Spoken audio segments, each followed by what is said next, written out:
Assalamualaikum warahmatullahi wabarakatuh. Perkenalkan, nama saya Muhammad Raya Kuardandi dari kelas IK3A, Politeknik Negeri Jakarta, jurusan Teknik Elektro. Di sini saya akan menjelaskan tentang teknik inferensi. Itu dibagi menjadi dua, yaitu forward chaining dan backward chaining. Di sini saya akan menjelaskan singkat mengenai dua teknik itu dan juga saya akan memberi satu contoh dari forward chaining. Simak video berikut. Pertama-tama di sini ada teknik inferensi. Teknik inferensi itu dibagi menjadi dua rules, yaitu ada rules forward chaining dan rules backward chaining. Teknik inferensi sendiri itu adalah proses yang digunakan dalam sistem pakar untuk menghasilkan informasi baru dari informasi yang telah diketahui. Dan seperti yang tadi saya bilang, forward chaining dan backward chaining. Apa itu forward chaining? Forward chaining sendiri itu adalah teknik pencarian yang dimulai dengan fakta yang diketahui, kemudian mencocokkan fakta-fakta tersebut dengan bagian if dari rules if then. Bila ada fakta yang cocok dengan bagian if, maka rules tersebut akan dieksekusi. Bila sebuah rules dieksekusi, maka sebuah fakta baru akan ditambahkan ke dalam database. Setiap kali pencocokan dimulai dari rules teratas dan setiap rules hanya boleh dieksekusi sekali saja. Proses pencocokan berhenti apabila tidak ada lagi rules yang bisa dieksekusi. Next itu ada backward chaining. Backward chaining itu adalah kebalikan dari forward chaining, di mana dalam metode ini prosesnya didahului dengan tujuan atau goals-nya. Metode inferensi bekerja mundur ke arah kondisi awal. Proses ini diawali dengan goal yang berada di bagian then dari rules if then. Kemudian pencarian mulai dijalankan untuk mencocokkan apakah fakta-fakta yang ada dalam database itu cocok dengan premis-premis di bagian if. Jika cocok, rules akan dieksekusi.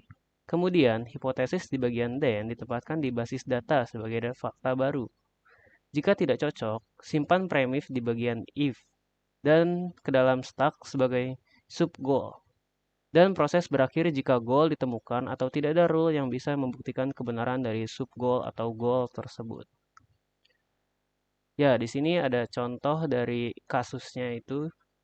Di sini saya ambil contoh itu untuk menentukan apakah hewan tersebut mamalia, unggas, atau reptil.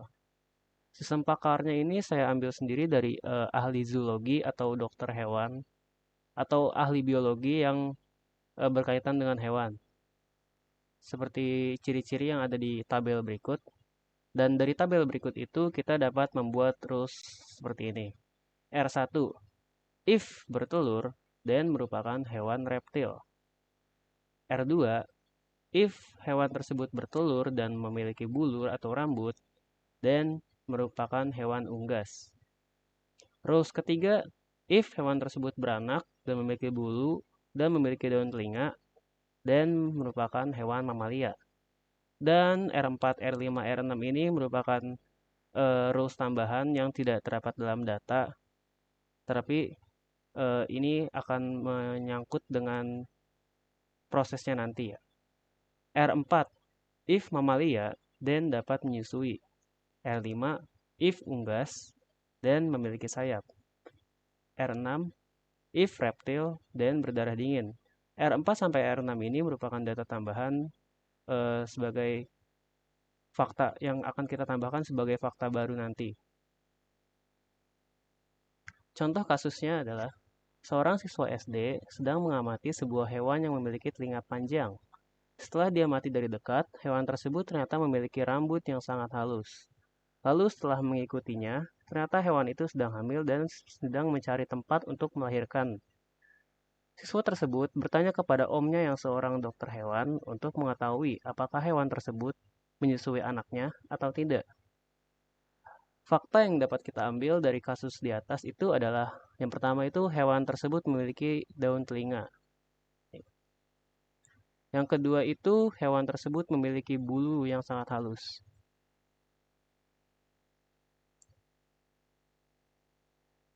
Yang ketiga, hewan tersebut sedang hamil dan mencari tempat untuk melahirkan. Tujuannya adalah untuk mengetahui apakah hewan itu dapat menyusui anaknya atau tidak. Kita masuk ke loop 1 atau iteratur 1. Yang pertama itu dari R1. R1, if bertelur, maka hewan tersebut merupakan reptil. Sesuai data yang kita miliki, hewan tersebut itu tidak bertelur ya, karena dia hanya memiliki daun telinga, memiliki bulu, dan beranak. R2, kita lanjut ke R2, karena R1 ini tidak ada sesuai data, kita akan coba di R2. R2 itu if bertelur dan memiliki bulu atau rambut, itu merupakan hewan unggas. R2 ini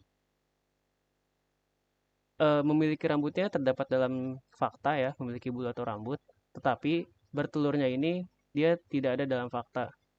Jadi ini salah ya, ini tidak bisa kita eksekusi. Kita lanjut ke R3.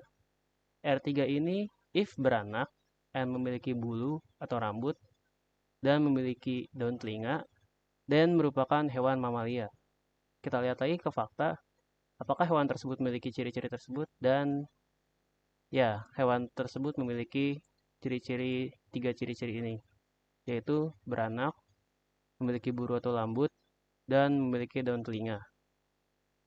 Maka dengan ini, kita mendapatkan fakta baru bahwa hewan tersebut merupakan mamalia.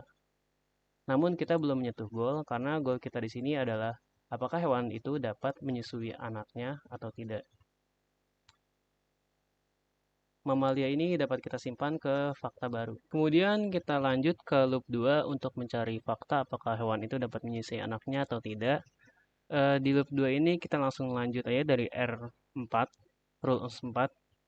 Karena pada dasarnya itu mulai dari awal, mulai dari rule 1. Karena kita sudah mengetahui fakta baru bahwa hewan itu adalah mamalia, kita anggap eh, mamalia ini sebagai data atau sebab, dan akibatnya ini ada di R4, R5, dan R6. Kita mulai dari R4. If unggas dan memiliki sayap. Namun unggas itu tidak ada dalam fakta. Kita lanjut ke R5. If reptil dan berdarah dingin. Tapi reptil juga tidak ada ke dalam fakta. Nah, di R6 ini if mamalia dan dapat menyusui. Mamalia ini terdapat dalam data atau fakta baru. Jadi ini kita dapat simpulkan bahwa mamalia ini dapat menyusui. Dengan ini goals kita sudah tercapai ya. Kita berurutan mulai dari tadi R1, R2, R3, R4, R5, R6 sampai kita mendapatkan kesimpulan atau tujuan kita. Dan dengan rules-rules itu kita dapat simpulkan bahwa hewan tersebut dapat menyusui anaknya. Demikian contoh forward chaining yang dapat saya jelaskan. Apabila ada kesalahan dalam pengucapan kata, mohon dimaafkan.